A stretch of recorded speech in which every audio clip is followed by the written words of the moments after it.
Alright. Hello everybody, I'm Hacklebeast, and this is a clan war between AOV and NB. You run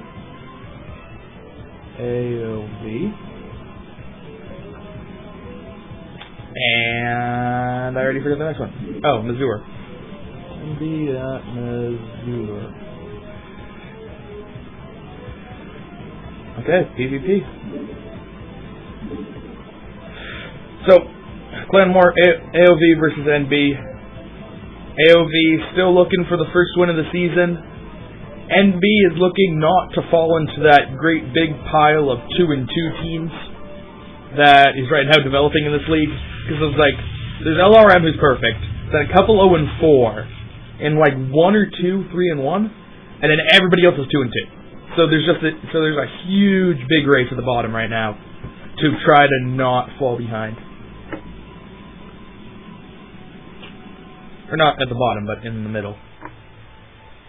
Anyway, Mazur, a very talented, a very talented Polish Protoss. If you were to say Mazur is the best foreign Protoss right now, it wouldn't have been that. It's not that crazy of a statement.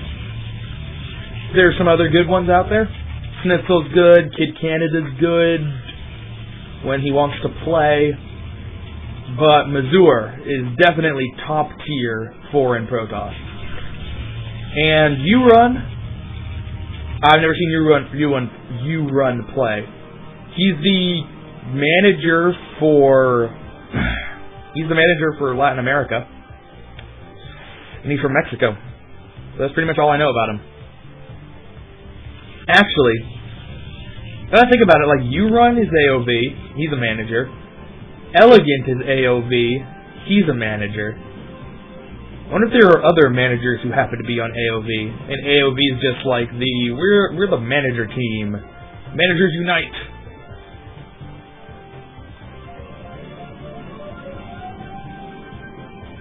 I don't know.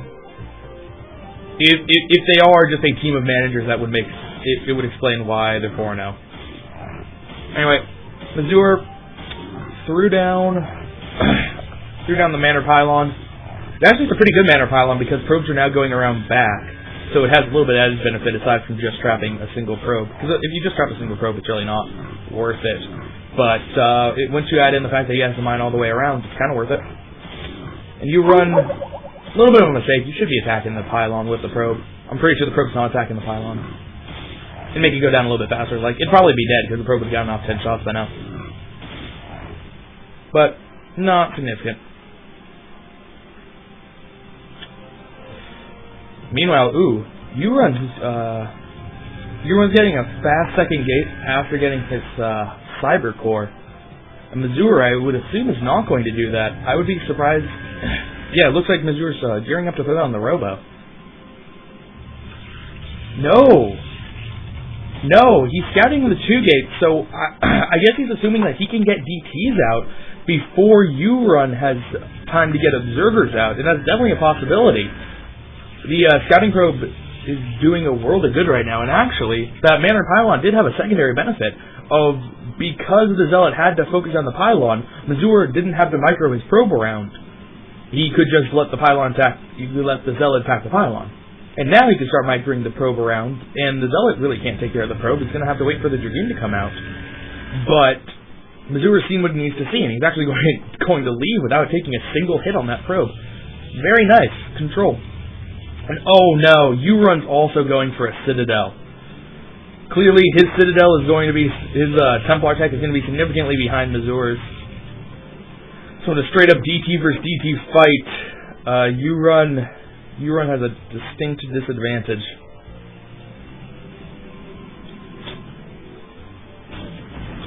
U-Run's getting very aggressive with his first Dragoon. Most players don't actually follow the Dragoon all the way home. And is that a mistake? Well, I guess it's a little bit of fancy micro. If you're already past him, you might as well try to make a sweeping loop around. And it works out. He doesn't actually sustain any damage, but I'm pretty sure that was just a minor oversight on U-Run's part to allow the Dragoon to get so far out there. Anyway, DT number 1 is warping in.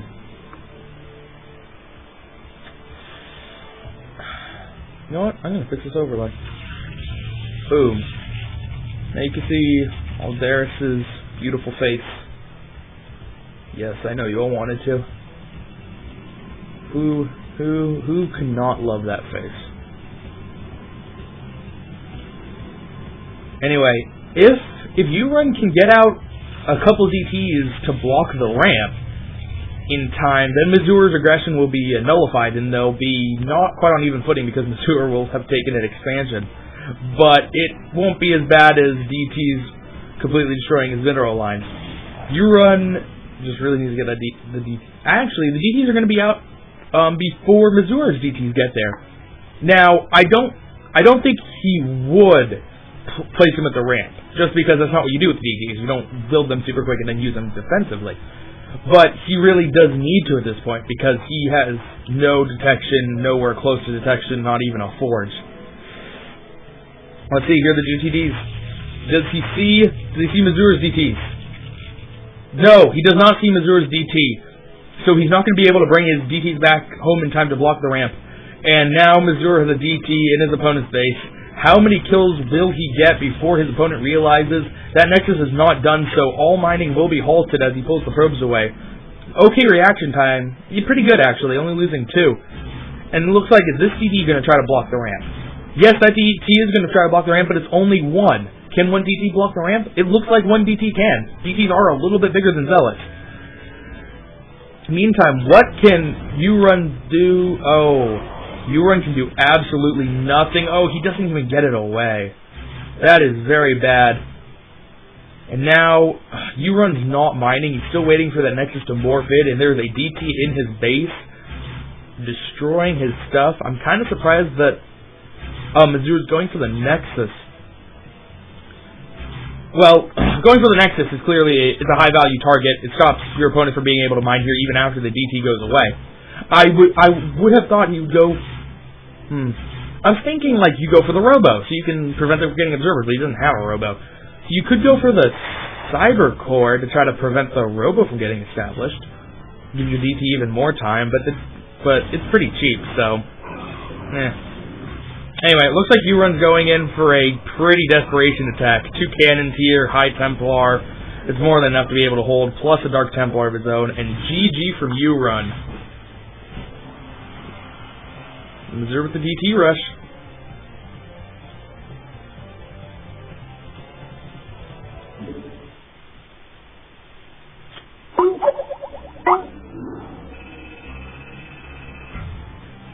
Continue.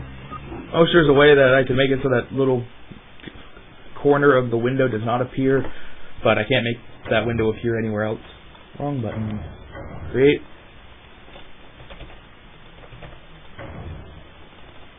Alright, game number 2 of AOV versus NB on Electric Circuit, one of the new maps. Oh, I'm pretty sure this is the one I don't like, right? It's the 2-player map.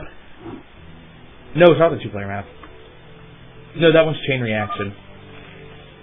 Oh, it's this one. This one I haven't seen as much. It's the one that makes your eyes hurt when you look at the center too long. Anyway.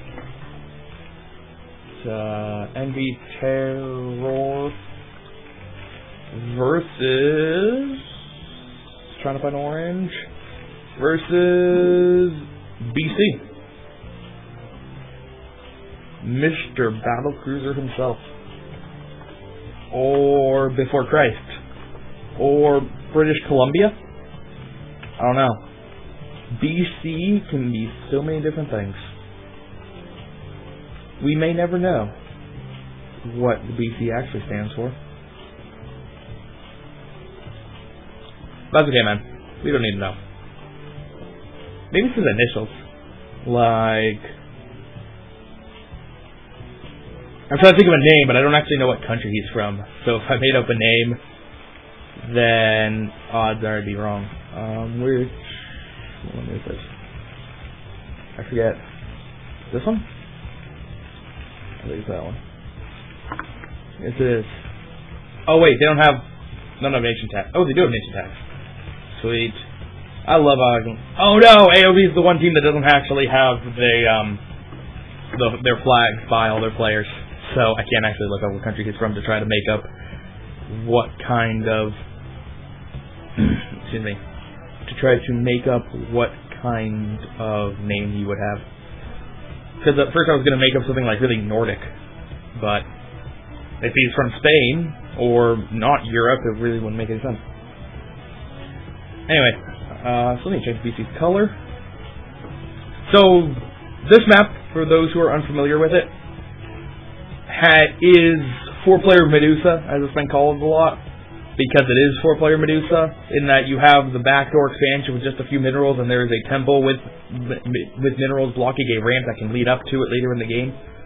The difference being that it's not as important to control this. If tanks siege this up, your entire main is not dead, just kind of stuff on the fringe.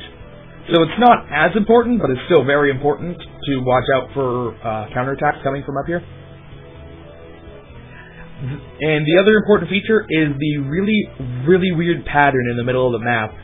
It's very constricted. There's so many little passageways. It makes backstabs really effective. It makes choke points really effective if you want to try to stop a really big ball from moving. So army positioning is going to probably be very important on this map, just to make sure that your opponent does not catch you in a situation where your half your army's across the bridge and then everything dies. Oops. BC losing his first drone. That's fun. Excuse me for a second.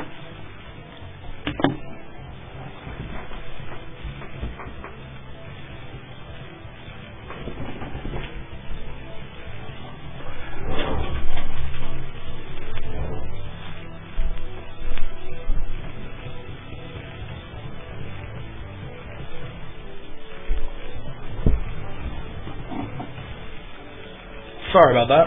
I had a fan on, so then I had to start casting, so I turned the fan off. Then when you turn a fan off, the room starts to get hotter. So, kind of bust open the window when not much action's going on. Anyway, BC's 2-hatching. And Terra's going to scout this. Now, this could be pretty bad from BC. He does have a lot of options. There's the classic 2-hatch Mutalisk, but there's also a lot of 2-hatch Lurker opportunities on this map because Lurkers work so well on the Medusa-style map because they can take out the temple really quickly. It's pretty much the only Zerg unit that can take out the temple quickly, unless you have Cracklings. But Cracklings don't take it out as fast as you think they do because it's stacked temples. I don't know how many temples are stacked though. Anyway, Terror's going too fact Volt. That's not how you say it. I should just say he's going Vultures. But this is something that Terror likes to do. Terror loves Vultures, and he loves Vultures immediately. So not a surprising build from him at all. And Terror is very good with his Vulture control. Some of the best out there. He can occasionally get a little bit too aggressive with it. So we'll have to watch to see if that happens in this game, but most of the time, his decision making is really good. He has so many Vultures that he's just laying mines everywhere, and it becomes really hard to deal with it, no matter what race he's playing. He does it versus Zerg, he does it versus Protoss, and he does it versus Terran. More Vultures than normal, and mines everywhere. A little bit of a miscontrol there, allowing some Vultures to die to Speedlings, but now he seems to be getting his Vulture micro down. He still does lose 3 overall. He lost that last one just because he didn't want to micro at the very end. And is he going to lose another one? No. It takes almost half damage, though. So he's getting a little bit careless with the Vultures to begin this game, but he's making a lot of them. How close is mines to being... Ooh. He's not getting mines. He's not getting mines yet. He's getting the... he's getting the range upgrade for the Goliath. And he's going to need that. Goliaths are not good versus Mutalisks at all until they have the range upgrade. Because before that, they're almost like Marines in terms of their range and their firing rate. And they don't do much more damage anyway. they only do 10 damage because Mutalisks are small compared to 6 for a Marine. Oh, that's replay.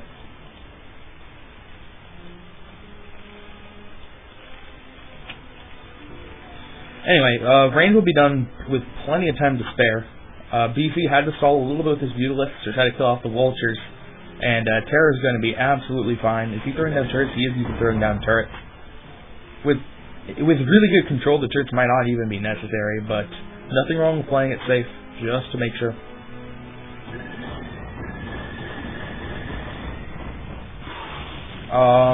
Range upgrade almost done. Yes, now it is done. And BC's going to have some real problems trying to do any damage. And because he's not going to be able to do any damage, he's going to suffer. He's going to suffer pretty badly. With the reduced economy of a 2-hatch, and he won't even be able to expand really, just because Speed Vultures are going to shut down any expansion possibilities for BC. He can expand back here, but that's such a weak expansion that it's not going to help BC out that much. Did throw down 2 evolution chambers, but these were just to deter the Vultures, and I like that move just to announce I'm gonna spend the 250? I think it's 250 minerals to say my opponent will not destroy me with Vultures. It's just not going to happen. And if you're wondering how I got 250, it's 75 in Evo Chamber plus 50 for each drone. I'm pretty sure Evo Chamber is 75. Anyway, it looks like BC going to try to go for an attack again, but once you start to get that many Goliaths, it's kind of hard to engage with Mutalisks, especially only producing off of 2 hatcheries. Terror has been reduced to 1 base, which is nice, but there's no way BC is going to be able to stop this expansion. Mines are on the way, and once mines come out, Terror is just going to have insane map control.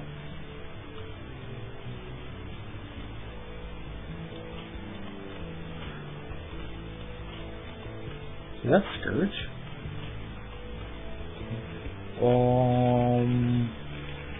I'm gonna guess that's for drop prevention. Terror doesn't have any drop ships, but BC doesn't know that, and if you're going for Fast Factory with lots of Vultures, Speed Vulture drops are not unreasonable. Oh, awesome Mutalisk.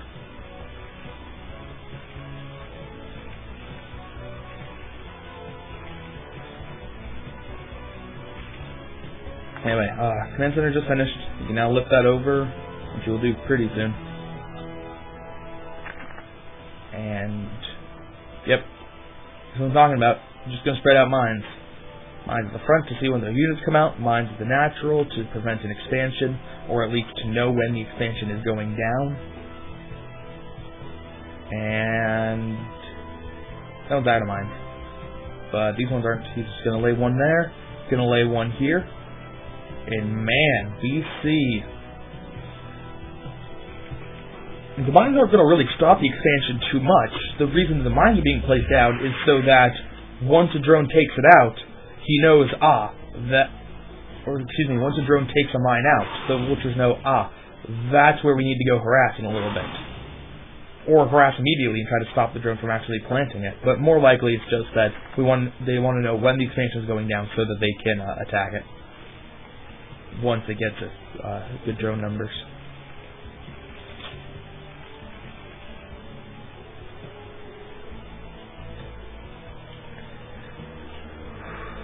BC, it looks like he is going to take his back door, which he really does need to do. Yep, throwing it down. He's been on 2-hatch for such a long time, considering the matchup. But he has amassed a lot of Mutalisks. If he can get some good angles, he might be able to do something, but it's hard to control that many, and you will get punished severely if you do not control your units just like that. 2 Mutalisks go down, a lot of others injured, because you just didn't quite have the control. And that's the issue. You need to have Jaedong style micro with 2 packs of Mutalisks against Goliaths. is going to be hard. Anyway, they will be able to poke in and out like this. Getting Goliath through chokes like this can be a lot more difficult than it is for Marines to get through chokes. So the Mutalisks will have time to do some damage in the back. It looks like they're going to be able to pick up some SCV kills before the Goliaths can start putting shots on. But Terror's starting to set up a pretty nice arc. He can get some good shots off as they retreat, and yes, he does. And, oh, is he going to get another... Oh, that was very close from being really bad. If Terror had just moved a little bit more forward. Anyway, BC is trying to utilize the mobility of Mutalisks to try to hit the Terran as the Goliaths are out of position, but Terror very nicely had 6 Goliaths here. It was enough to deter the Mutalisks until the rest of the pack could get up, and the Mutalisks did not do a lot of damage. They got some SCV kills, but not a terrible amount. Nope. Anyway, as you can see, all the Exos have been mined up. Mine. That's a vulture. Mine. But it looks like BC finally did take out one of the mines, so this is probably where he's planning on expanding next.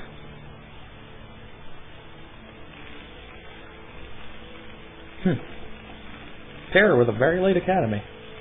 He really didn't need an academy, but it's just kind of weird seeing an academy after a Radiate starts. Once a Radiate pops, oh, it's just going to make the Mutalisk micro even harder, because you not only need to have the super good Mutalisk control to keep them all clustered so that you're not taking free Goliath shots and getting them into the right positions, but you also need to be able to split out that one irradiated Mutalisk so quickly in a pack like this, because even literally for 2 seconds, if the Mutalisk doesn't get out of it, you have about 2 seconds. If you don't take it out within 2 seconds, you've lost 1,000 health on the pack of Mutalisks, depending on how clumped it is. Let's see. So yeah, if you have a pack of 20 Mutalisks, and about 2 seconds go, maybe a little bit more than 2 seconds, but still, that's only if you want to give them another half. If 2 seconds will get them down at least to a quarter. And man, Terror is just spamming the Goliaths, but that's the proper response when your opponent is just spamming Mutalisks. He does have scan now, so he can see that his opponent is starting to transition into Hydralisks, so the Hydralisks are still a ways away. And Goliaths aren't horrible versus Hydralisks if you have a few siege tanks. Because sure, Hydralisks are good versus Goliath one-on-one, but if there are 2 siege tanks in the back, all of a sudden all bets are off, and the Hydralisks are actually really bad. Again, BC is doing the same maneuver of making a circle around the base to try to get the Goliath out of position, but he doesn't have time to take out any SCVs after killing the turrets. Looks like Terror's planning on expanding again. Now, taking another expansion is going to be very hard versus this Cloud, because this is right in the circling path, and it's going to play right into BC's favor to just be able to try to do a little damage here, little damage here, little damage here. So Terror's going to need better control than to just control 2, but at the same time, it's certainly doable. And 3-base Terran versus 3-base Zerg, and the Zerg's, one of the Zerg's bases, this, whatever this is, I hesitate to call it a base. It's not really a base, but you know what. I want to call it a half base, but it's not a half base because it has 5, and some of them only have 7. So, but it doesn't have gas. And anyway, didn't lose a Mutalisk, very close. And man, there's just so many Goliaths. Terror, very nice, getting upgrades for his mech army. Ooh, even getting +2. +2 is a very powerful upgrade in this situation. +2 is just an amazing mech upgrade in every matchup. But it certainly helps against Hydralisks. I'm not actually sure how the damage calculation, because it'll give him 80, but the Hydralisks aren't large, so it's not a full 80, so it won't actually one-shot Hydralisks, but still.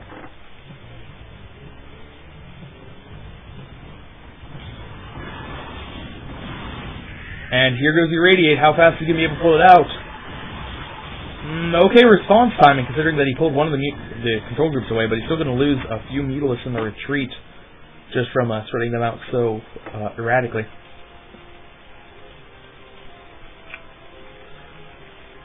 And BC still, despite keeping Terror pinned back so much, BC still cannot expand because of vultures.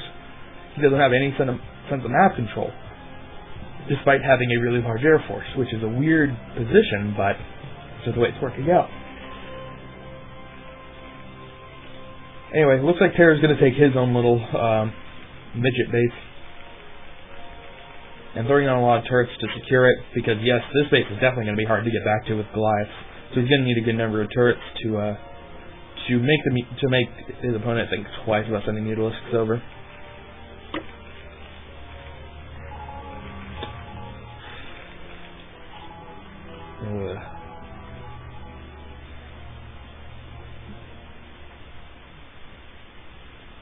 The only thing that's preventing Terror from moving out right now is the fact that he only has 2 siege tanks.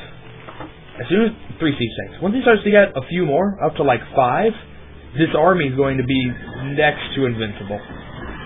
Because Terror's on 4 bases compared to 3 bases of a Zerg. Looks like Zerg's going in for an attack now. He's not splitting the Mutalisk out from the Irradiate. Luckily, one of the injured Mutalisks was irradiated or was being attacked like Goliath or something.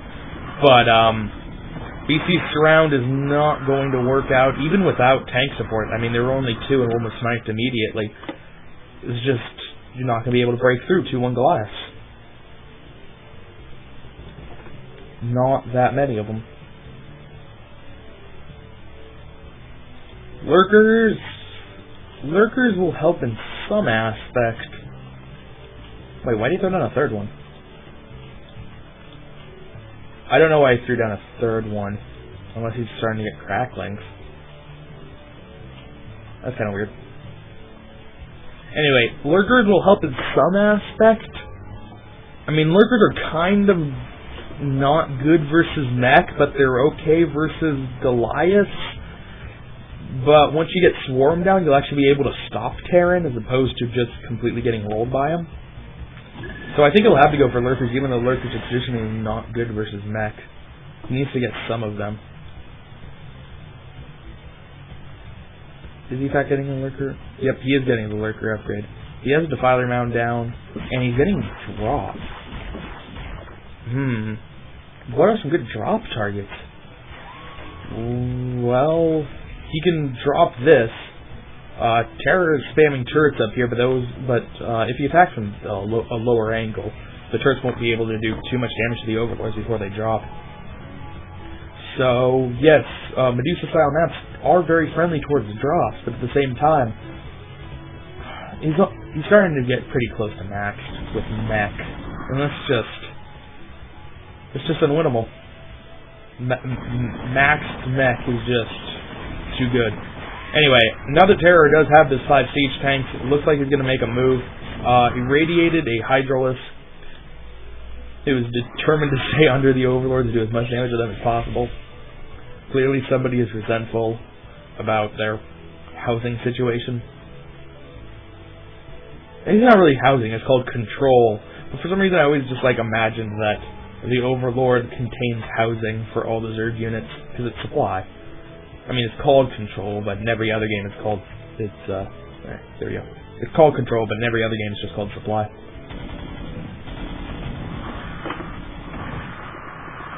Or population. Anyway, here comes the big bad metal. Death Ball. Oh, BC made some queens. Oh, BC, do you know how to use queens? Because you need at least 1 queen for every tank, and you do not have 1 queen for every tank, and you're ensnaring. I don't know what ensnare is going to do. I mean, you have literally slowed the inevitable by slowing it, but it's inevitable, it just doesn't matter. And this base is now completely exposed. It can be taken out pretty easily. If Terror wants to split off a little force to go over there, or he can just send everything down to completely crush this. And there's still no Defilers out, and that's a real problem. Yeah.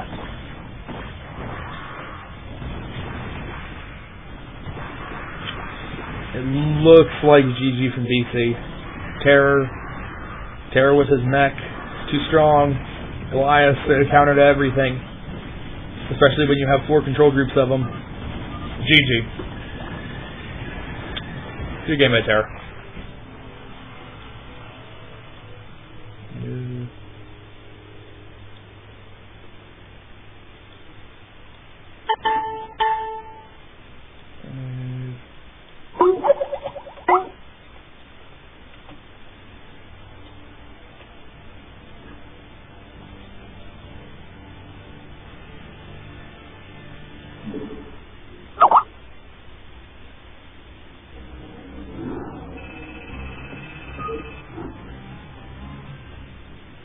Alright. Oh, whoops, didn't put it in the folder.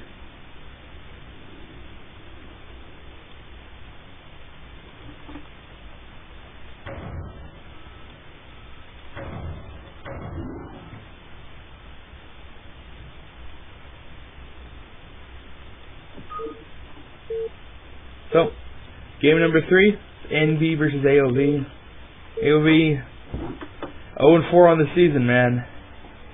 But let's see if Elegant can turn it around.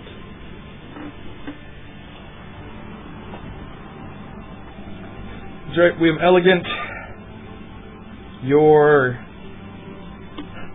I was going to say your favorite caster from Britain, then I remembered that Sale is from Britain.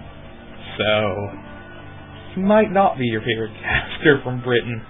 He could be, but I don't think many people would agree with that statement. He's your favorite caster with a British accent. How about that? On the other side, we have Flip. Is that it? Is that how you capitalize Flip? Nope. That's how you capitalize Flip. Alright. ZVP on... I assume it's La Mancha. I don't actually know the map. Well, it could be Grand Line. But I'm pretty sure it's La Mancha.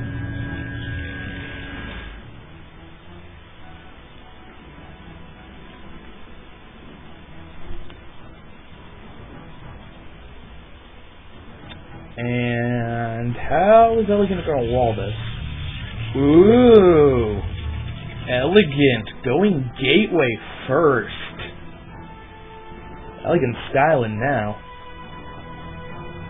Gateway first does let you get out the first zealot faster. It can help you in some situations versus early Zerglings. But in other situations it's better to have the cannon. What it allows is for you to get out that speed lock timing attack in the beginning just a little bit earlier. Or you could you could bring it out at the same time, but have 1 or 2 extra zealots and make it just a little bit stronger. In a lot of games, you can get away with this, but if you die to a Zergling run by because you can't control your zealot properly, you feel silly. The map is in fact La Mancha, not Grand Line. And Elegant, interestingly, decides to scout cross map. Now, this has to do with the timings. If he scouts cross map, then he knows that his opponent's going to can attack him faster. And actually, well, he's not doing anything like super precautious. I thought that if he didn't find his opponent, he would just scout. He would do something he would do something precautious just to be safe. But he didn't scout his opponent. He just still didn't do anything precautious.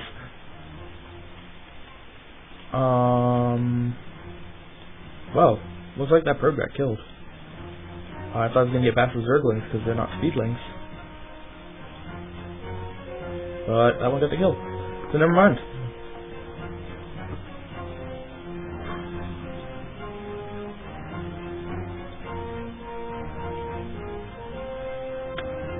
Is this tight? It doesn't look tight. There's a probe can get through.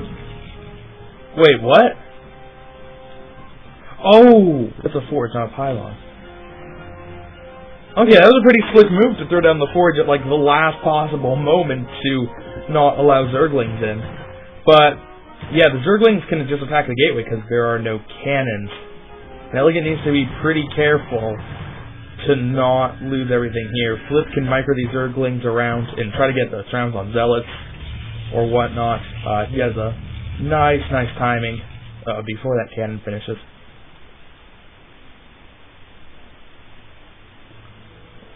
But as I said, he does have extra zealots out.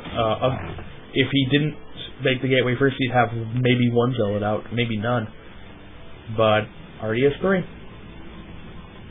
Let's see if it's able to help him when he goes for that timing attack. Meanwhile, Flip is doing standard stuff behind Zerglings. Despite making one or two extra sets of Zerglings, he'll be doing Spire, most likely. Ooh, nice position to engage from Elegant, still getting support from the cannon, just at the very edge of the range. It's going to force the Zerglings to pull back after losing one. And Elegant should be fine now with 4 Zealots out. That's more than enough to block this. And it's actually a pretty nice wall. I like it. I mean, you got the Forge down pretty late, and it was scary that the Zerglings wouldn't be able to run by here. But given that he got it down, it's a nice wall.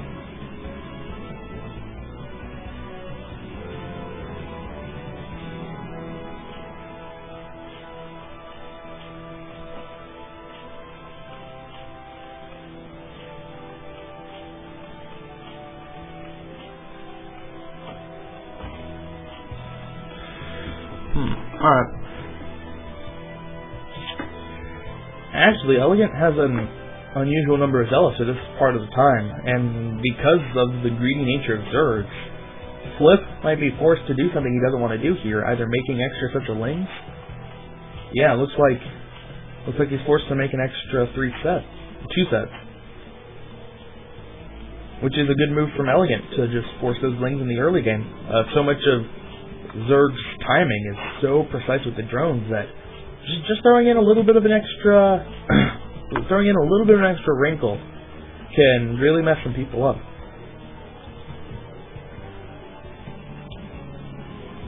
Anyway, the control group of Speedlings that still probably won't be able to do anything against 5 Zealots and a good wall. But actually, Elegant's going to go engage it. I'm pretty sure 5 Zealots win that battle.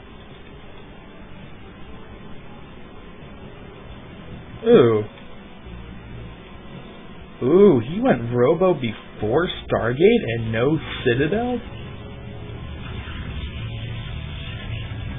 That's crazy. He's gonna get fast Reavers. Elegant's busting out some really weird strats right now. He's going for... Now, you would expect him to go normal, because if you have extra Zealots, then the speed lot timing will be more powerful. But instead, he's going for... He went for Robo first, delaying the Citadel till who knows when. It may not on the horizon at this point. But as you can see, he's getting +1, building Corsair. He's trapping in a probe so that he can micro Corsairs even more effectively. He's building the robotic support. He is gearing up hard. He's even getting shuttle speed. He's gearing up hardcore for some Corsair Reaver. Corsair Reaver is a very hard strategy to execute, but it is beautiful when it works. What is his APM? 250. I don't know, man. I'm pretty sure you need like 800 APM to pull off Corsair Reaver. I'm exaggerating a little bit, but it seems like you need 800 APM. And insane mini-map watchitude. I'm going to call it watchitude. That's a lucky Corsair. That cannon was really late, but... Oh. In fact, both lucky Corsairs. Taking one hit on one of them, but both of them very easily could have been killed. But the Scourge did fly in. He saw the Robo, so he should know that Corsair Reaver is coming. What is he going to do in response? Getting Hydra's speed, that's going to help a lot. Getting air armor, interesting. He plans on... is he going to go Mutalisks? When you get air armor, you typically go Mutalisks. It does benefit your Scourge, but a lot of times you just don't want to waste the upgrade if it's just for Scourge.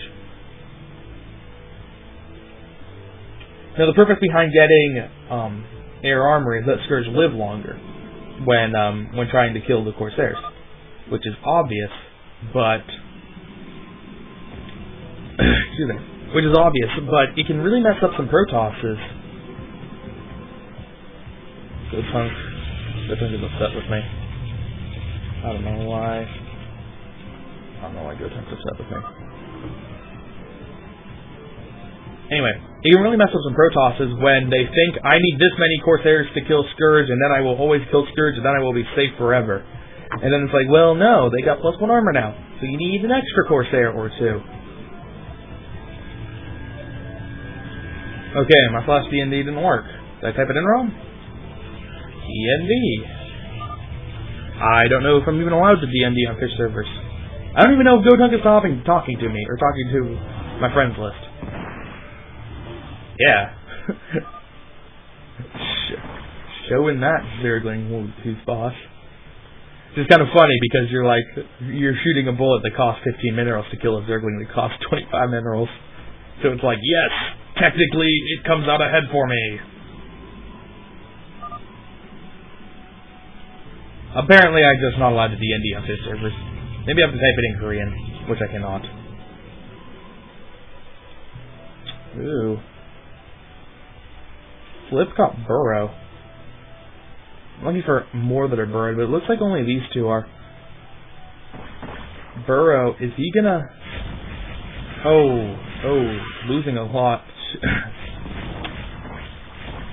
Now Burrow can be really dangerous versus Corsair Reaver because the Hydralisks just pop out and then everything dies. Oh, is he gonna snipe the shuttle? He does! He snipes the shuttle!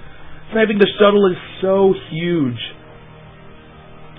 when your opponent is going Reavers because so much money is invested in it. Now he has absolutely no offensive capability until that shuttle is reproduced, and he's not making one for some reason. I'm not sure why. I mean, he has the Reaver there, but if he doesn't want to continue Corsair Reaver, that seems really odd.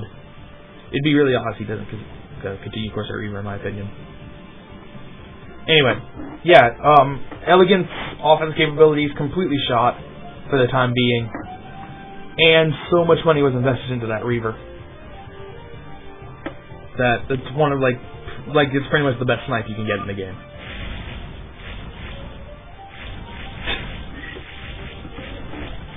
Let's try busy.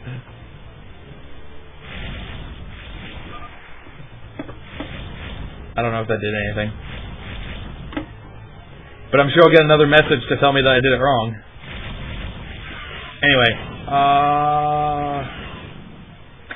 Elegant's Corsair control, not the best this game. He's taking a lot of Scourge hits.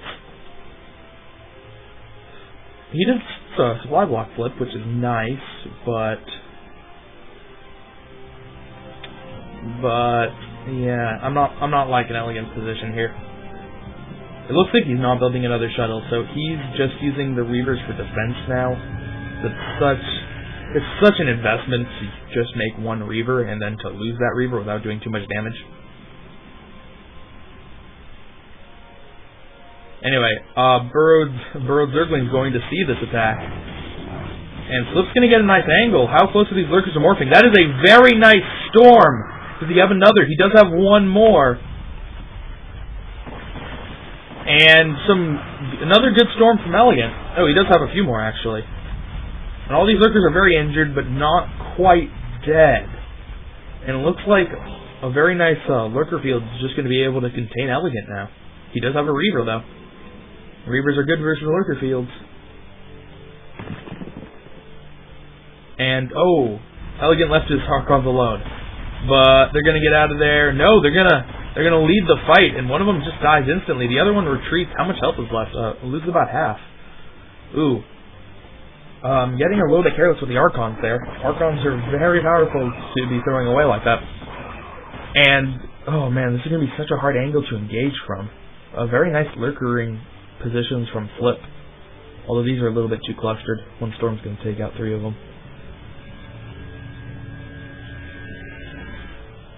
Now, Elegant has expanded to here, but by sending his army out this way, Well, Elegant really can send his army out this way. Normally, you don't want to do that as a Protoss because you still need to defend your main. But he has a Reaver here, and Reaver makes for a pretty strong defense, so he can be a little bit more aggressive than he would normally with his army. Or rather, he can be more aggressive in directions other than directly at the opponent, if you want to try to do something like this. Anyway, good attack. Kill some Hydralisk. Flip was not paying attention there. And is Flip on Hive yet? Oh, he's getting Hive.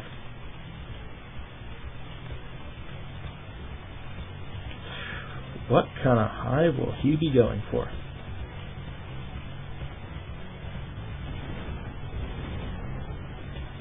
Don't know yet. I hear it. I don't see it. Whatever. Ooh, does Flip not have upgrades? Flip is pretty low on the upgrades this game. Actually, Elegant's also really low on his upgrades, only +1. He's researching +2 now, but it's less than halfway done. And Elegant's going to try to expand to the complete other side of the map. Now, this is a very hard expo to defend. I'm not sure what he has in store to try to defend it. I mean, he does have Reaver tech, so he can throw down Reavers there, but it's going to take a while before Reavers get up. It's pretty easy for Flip to send 2 control units to Cracklings and just, not even 2, just 1 control group of Cracklings to just destroy absolutely everything, because Hive is done and Crack is on the way and Drop is researching, interestingly. Don't know what he intends to do with Drop, but it does open up a lot of options. Anyway, very dense lurker field is going to kill off a lot of the Zealots, but it does... Actually, that's very nice spreading. It's pretty much... Well, no, he can put a Storm here at hit 4. So yeah, Flip is a little bit too clustered with the lurkers, but doesn't have to pay for it too much because Elegant, I guess busy didn't work.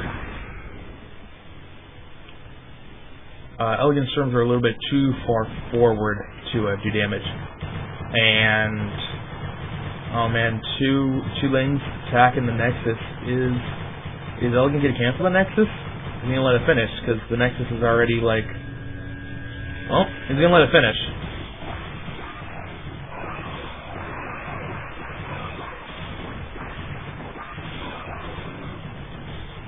Go Tonk. Stop joining games.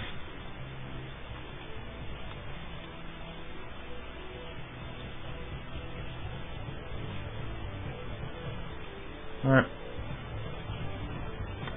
Drop is done now. And Defiler round wasn't immediate after the Hive, so Consume still has a little ways to go. But where is he going to drop? At this base, not really a good dropping zone.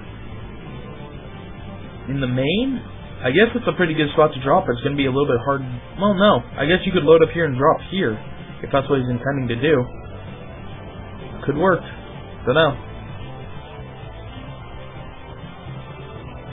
Anyway, Flip is taking his 5th now. And Elegant's continuing to take this 4th. And Flip is not punishing it yet.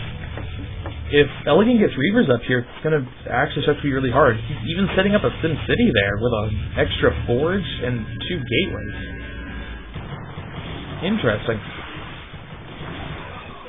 Once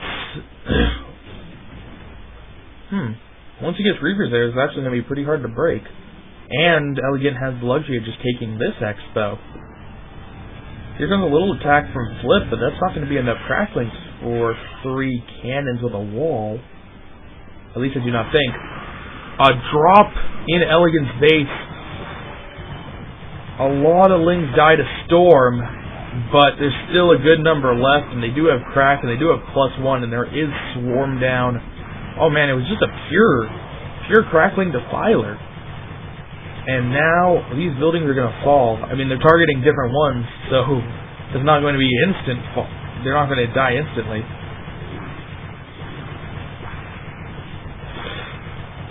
Now the Archons come after the Nexus goes down, after some gateways go down. They're not really focusing on the tech, though, which is probably the best thing to go for, considering that the Nexus had already mined out most of the minerals. And the drop will be cleaned up. Some good damage, but not game-ending, which it might have been.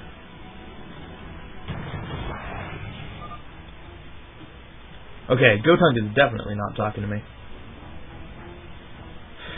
Anyway, Elegant's still not in a very good position, though. He's behind by like 60 supply. Yeah, 60 supply.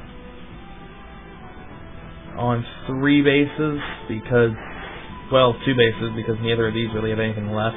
And now Flip is able to gear up for an attack on this base. There was not a Reaver placed here. It's going to be 3 cannons versus Swarm. I'm not sure why he placed... he placed a Swarm over there, so he can place the other Swarm over here and have a very nice blanket. Your fancy wall is not going to be good enough in this scenario. Cannons go down. A couple of Zealots go down. There are 2 Archons that are lagging behind. Ooh, there's a DT, though. And no... There's an Overlord over here, but I don't know if he's going to realize. It's pretty hard to detect a DT amongst all the carnage. I think there's actually 2. Yes, there are 2 DTs.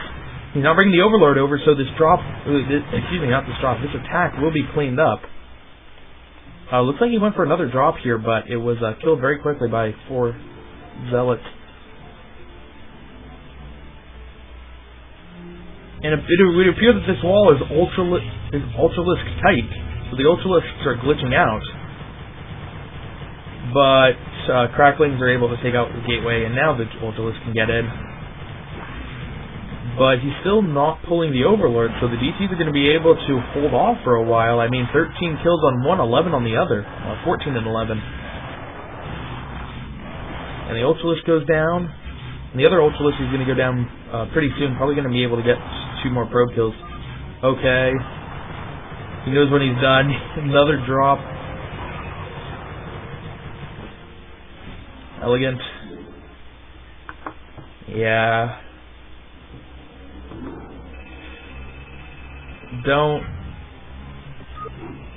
I wanted to see Corsair Reaver work, man.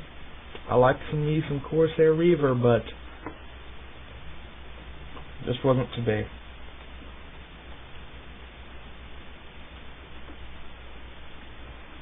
Anyway, so Flip is 1 game away from taking this match. Not Elegant, but AOV needs to win 4 in a row, which is going to be very hard versus a team as good as Noob. Oh. You know what makes it even harder? When you only have 3 players. Yeah. They needed to win all 3 of their games and then win an ace match, but they lost all 3 of their games. So, AOV not doing so well. I'm gonna ask if I'm done casting, but I'm pretty sure I am because usually Sale gets 2 sets.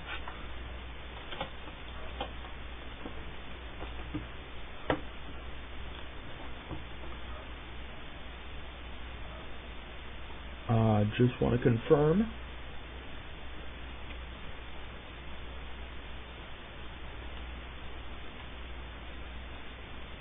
Waiting for confirmation.